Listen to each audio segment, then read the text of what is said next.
Pour le chapitre 10, activité 6, interaction gravitationnelle et poids. Lors de la mission Apollo 11, les astronautes ont rapporté sur Terre 22 kg de roches lunaires. Ces roches avaient sur la Lune un poids 6 fois plus faible que sur la Terre.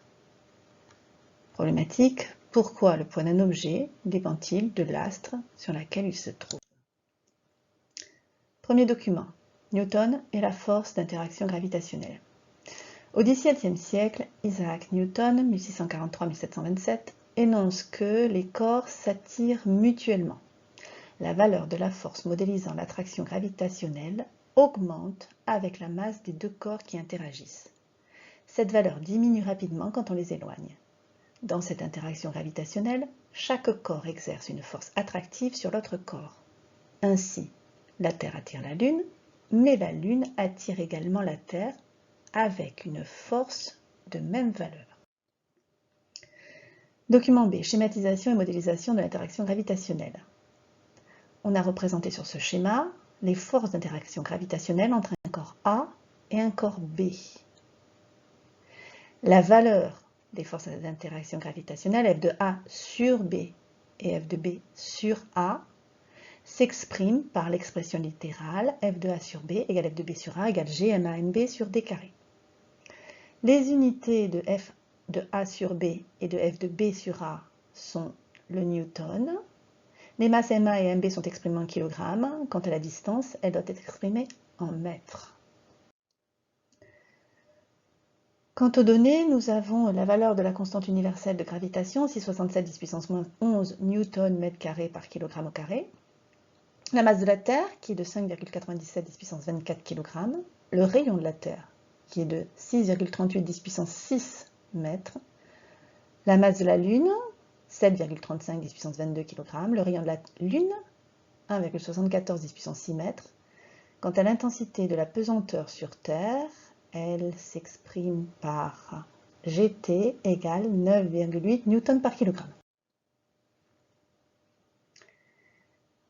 Pour une première partie, pour l'analyse des documents et la compétence validée mettre en lien des phénomènes et des concepts, la première question est de montrer que la schématisation et la formule du document B sont en accord avec les phrases en italique du document A, les phrases en italique du document A étant la valeur de la force modélisant l'attraction gravitationnelle augmente avec la masse des deux corps qui interagissent. L'expression littérale de ces forces est F de A sur B égale F de B sur A égale G ma MB sur D carré. La force gravitationnelle est proportionnelle à la masse de chacun des deux corps, puisqu'elle s'exprime à l'aide d'une fonction linéaire, F égale une constante A fois la masse sur laquelle s'applique la force gravitationnelle. Par exemple, si on double la valeur d'une masse, la valeur de la force double également. Cette valeur diminue rapidement quand on les éloigne, c'est la seconde phrase du document A. Plus la distance D augmente et plus le dénominateur augmente. Donc quand la distance augmente, cela revient à diviser la valeur de la force par un nombre de plus en plus grand. Cette valeur diminue donc. Si on considère une roche de masse Mt égale 22 kg située à la surface de la Terre du centre T, on nous demande de calculer la valeur F de T sur R de la force d'interaction gravitationnelle exercée par la Terre sur cette roche. La distance D à prendre en compte est celle du rayon terrestre, puisque la roche est située à la surface de la Terre. On prend comme expression littérale F de T sur R, égale F de R sur T, est égal à G, masse de la Terre, masse de la roche divisée par le rayon de la Terre au carré. Et quand on effectue l'application numérique, on obtient une valeur de 2,152 10 puissance 2 newton, avec deux chiffres significatifs. Cela nous donne 2,2 10 puissance 2 newton, puisque la donnée qui a le moins de chiffres significatifs, c'est 22, et qu'elle n'a que deux chiffres significatifs. Donc la phrase réponse à écrire est la valeur F de T sur R de la roche, de la force d'interaction gravitationnelle exercée par la Terre sur cette roche est de 2,2 10 puissance 2 newton. Question suivante. En utilisant le vecteur unitaire U de T vers R, donnez l'expression vectorielle de la force F de T sur R. La force exercée par la Terre sur la roche est orienté vers la Terre. Or, le vecteur unitaire U de T vers R est orienté vers R. Donc, quand on exprime le vecteur force F de T sur R, il faut indiquer qu'il a un sens opposé au vecteur unitaire U de T vers R, d'où le signe moins.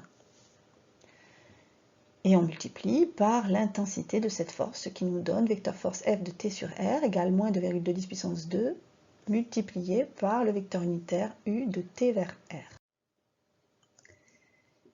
La question suivante demande de schématiser cette force ainsi que le vecteur unitaire U de T vers R. Donc j'ai représenté la Terre, j'ai représenté la roche à la surface de la Terre. Je schématise ainsi. Je représente le centre de la Terre T. Je vais représenter le centre de la roche petit r. Je représente la droite TR. Ici, j'ai le vecteur unitaire U de T vers R. Et la force exercée par la Terre sur la roche aura même direction, mais un sens opposé à ce vecteur unitaire puisque c'est la Terre qui attire la roche.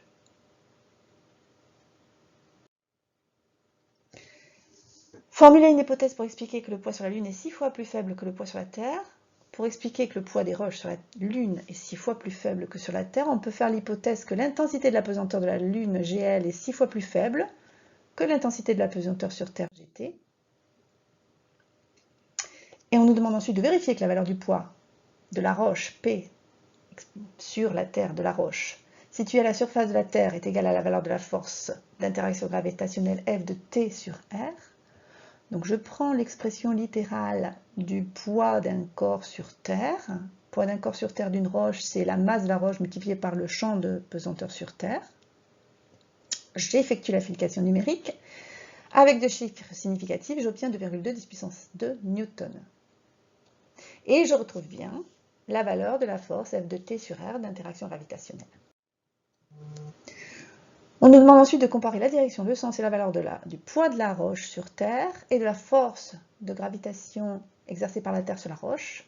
Et enfin, d'en déduire une relation vectorielle entre le poids de la roche et la force gravitationnelle exercée par la Terre sur la roche. Donc j'ai construit un tableau que je vais remplir. Donc, si je regarde la direction du poids de la Terre, c'est celle de vecteur unitaire de R vers T. Quant à la force gravitationnelle exercée par la Terre sur la roche, sa direction est aussi celle du vecteur unitaire U de R vers T. Son sens est le même que celui du vecteur unitaire U de R vers T. De façon identique pour la force gravitationnelle exercée par la Terre sur la roche. Quant à leur valeur, nous avons trouvé 2,2 puissance 2 newtons dans les deux cas. Et donc, la relation vectorielle qui existe entre le poids d'un corps sur Terre et la force gravitationnelle exercée par la Terre sur ce corps est que le poids de la Terre, le poids d'un corps sur la Terre est égal à la force gravitationnelle exercée par la Terre sur ce corps. C'était une approximation que nous faisons. Donc, par analogie, donner la relation vectorielle entre le poids d'un corps sur la Lune et la force exercée par la Lune sur ce corps. Donc, par analogie, on va écrire que le poids de la roche sur la Lune est égal à la force gravitationnelle exercée par la Lune sur cette roche, avec l'expression littérale de sa valeur.